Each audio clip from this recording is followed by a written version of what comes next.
Mid point plus equal angle, क्या AD बराबर BE होगा? चलिए प्रूव करते हैं। So good morning everyone, welcome to the math station, this is JB sir.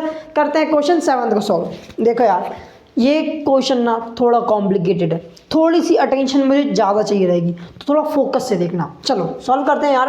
AB is a line segment and P is its mid point, D and D are the point on the same side of AB such that angle BAD is equals to angle ABE and angle EPA is equals to angle DPB. Show that triangle DAP is congruent to triangle EBP and AD is equals to BE. हमें ये कुछ proof करके देखना है, ठीक है। Diagram के through समझाऊंगा, थोड़ी अटेंशन है ना। चलो अटेंशन रखना। हमसे बोला गया है कि AB एक लाइन सेगमेंट है, AB एक लाइन सेगमेंट है जिसमें पॉइंट P इसका मिड पॉइंट है। देखो AB line segment, point P mid point. Mid point मतलब क्या? ऐसा पॉइंट जो बिल्कुल बीच में, बिल्कुल मिडल में होता है, उसे हम बोलते हैं मिड पॉइंट। अगर P मिड पॉइंट है तो AP और BP इक्वल हो जाएंगे। अरे हाँ ना बोलिया, बिल्कुल हो जाएंगे, क्योंकि ये पॉइंट बीच में आ रहा है तो इस हिसाब से AP और BP इक्वल हो जाएंगे। बिल्कुल सही बात है। तो ये तो समझ आ गया। अब और क्या गिवन दिया है? हमें एक चीज़ और दी है, जो ये सिंगल डॉटेड है ना, सिंगल वाले एंगल है, ये दोनों आपस में इक्वल है। ये सिंगल एंगल आपस में इक्वल, ये डबल एंगल, ऐसे डबल लाइन वाले एंगल ये भी आपस में इक्वल है। अब हमें प्रूफ करके दिखाना है। अब मुझे ये प्रूफ करके दिखाना है कि ट्राइंगल DAP, मतलब ये वाला ट्राइंगल, ध्यान से देखते चलना, ट्राइंगल DAP ये वाला ट्राइंगल कॉन्ग्रुएंट है ट्राइंगल EBP, मतलब इस ट्राइंगल के कॉन्ग्रुएंट है। मुझे ये प्रूफ करके दिखाना है। कैसे करेंगे? जो चीज़ गिवन ना उससे ही हम करना है।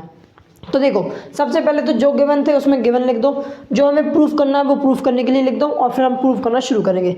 पहले फर्स्ट केस करेंगे, सेकंड केस तो हम बाद में देखेंगे। तो भाई साहब कौन कौन से ट्राइंगल हैं वो ट्राइंगल लिख लेते हैं। ये ट्राइंगल है, लिखते हैं भाई साहब।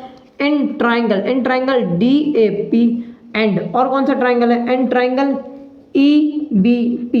इन दोनों ट्राइंगल के अंदर खेलना है हमें। तो देखो अभी हमने देखा कि ट्राइंगल DAP, इस ट्राइंगल में ये वाली साइड और इस ट्राइंगल में ये वाली साइड आपस में इक्वल है, क्योंकि P मिड पॉइंट है जो कि हमें गिवन है। तो वही लिख देते हैं भाई साहब। AP किसके इक्वल है? हमें AP दी हमें BP के इक्वल, ठीक है। BP के इक्वल है, ये गिवन है बेसिकली, ठीक है। मतलब हमें पॉइंट दिया है, P point given, P point mid point है, इस हिसाब से हम ये दोनों भी इक्वल बोल सकते हैं। बिल्कुल सही बात है। और हमें क्या दिया है? हमें इस ट्राइंगल में दिया है कि ये वाला एंगल और ये वाला एंगल, इस ट्राइंगल का ये एंगल और इस ट्राइंगल का ये एंगल इक्वल है। वो भी लिख देते हैं भाई साहब। क्या है हमारे पास? Angle DAP is equal to angle B। क्या है भाई साहब? एंगल EBP, ये भी इक्वल है, ये भी हमें गिवन दिया है। अब तुम सोचोगे सर ये गिवन कहाँ दिया है? ऐसा कहीं तो हमें गिवन में दिख ही नहीं रहा। अरे नहीं दिख रहा, लेकिन इतना तो दिमाग लगा सकते हो ना। D, जब हम बात कर रहे हैं BAD तो दिया ना, BAD की बात कर रहे हैं। BAD की जब मैं बात कर रहा हूँ तो इसका ही तो ये वाला है, इस एंगल का पार्ट, ये जो एंगल है, ये इतना एंगल इस बड़े एंगल का पार्ट ही तो है, इस बड़े एंगल का पार्ट, ये छोटा एंगल भी तो है। अरे हाँ ना बोले आप, इसलिए ये भी इसके इक्वल हो जाएगा। बिल्कुल सही बात है, हाँ सही बात है। तो ये भी हमें गिवन में दिया है। अब और क्या दिया है? या फिर और क्या होना चाहिए तब जाके ये ट्राइंगल्स कॉन्ग्रुएंट होंगे? ध्यान से देखना। हमें ये मिल गया एंगल इक्वल है, इस एंगल के साइड मिल गई, ये भी इक्वल है। अगर इस ट्राइंगल में मैं ये पूरे एंगल को इस ट्राइंगल के ये पूरे एंगल के इक्वल कर दूं, किसी तरीके से इक्वल कर दूं, तो मैं बोल सकता हूँ बाय एंगल साइड एंगल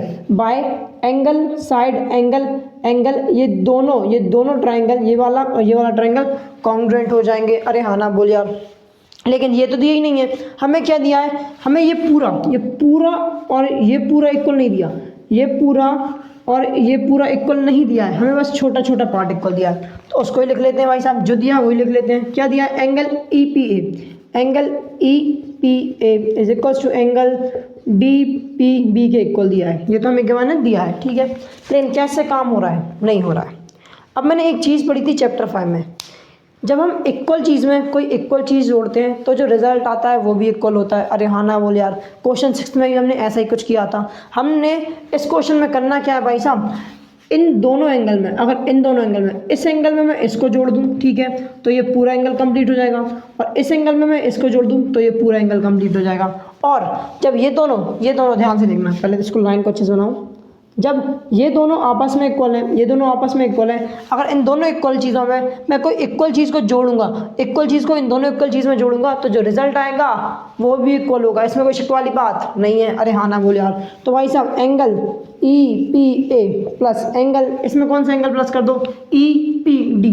क्या जोड़ दो भाई साहब, ई पी डी जोड़ देते हैं, और इक्वल्स टू में इस साइड क्या है, डी पी बी था, इस साइड भी यही एंगल जोड़ देते हैं, तो एंगल ई पी डी ये जोड़ देते हैं, तो जो रिजल्ट आएगा वो भी इक्वल आ जाएगा। इसमें कोई शक वाली बात नहीं है। तो रिजल्ट क्या आएगा, रिजल्ट आएगा एंगल ए पी डी। ध्यान से देखो, ए पी डी किसके इक्वल हो जाएगा, किसके इक्वल हो जाएगा, angle B P E, angle B P E के इक्वल हो जाएगा। और इन दोनों को अगर मैं ध्यान से देखूं, जब ये चीज़ें इक्वल हो गई, मतलब ये वाला एंगल और ये वाला एंगल, ये वाला एंगल और ये वाला एंगल इक्वल हो गया, तो मैं बाय साइड नहीं, तो मैं बाय एंगल साइड एंगल से बोल सकता हूँ कि ये दोनों ट्राइंगल कॉन्ग्रुएंट है। अरे हाँ ना बोल यार। तो यहाँ लिख दूँ, so by side by angle side angle, by angle side angle congruent criteria that triangle, कौन कौन सा triangle, D A P, triangle D A P is congruent to triangle E B P.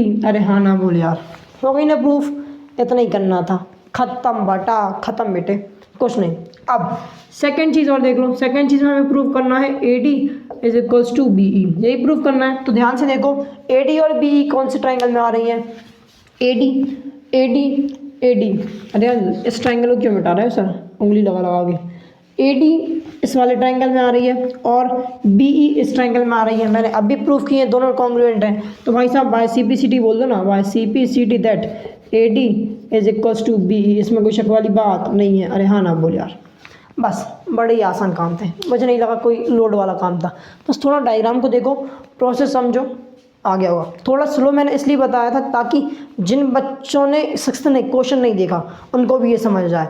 मेरे हिसाब से समझ आ गया होगा, वीडियो पसंद आई होगी। वीडियो पसंद आई तो वीडियो को लाइक करो, शेयर करो, कमेंट करो, चैनल सब्सक्राइब करके बेल आइकन दबा देना। मिलते हैं नेक्स्ट वीडियो में, तब तक के लिए bye bye, have a good day.